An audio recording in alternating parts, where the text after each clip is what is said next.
Y otra vez aquí mostrándoles la cola de mono y su floración. Miren ese color rojo que tiene. Y pues ya abrió más flores. Miren cómo está lleno aquí.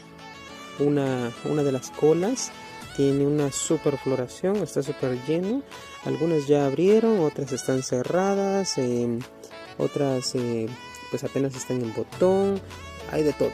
Miren cuántas flores tiene esta cola de mono de este lado. Y aquí hay otra que ya igual trae bastantes botones.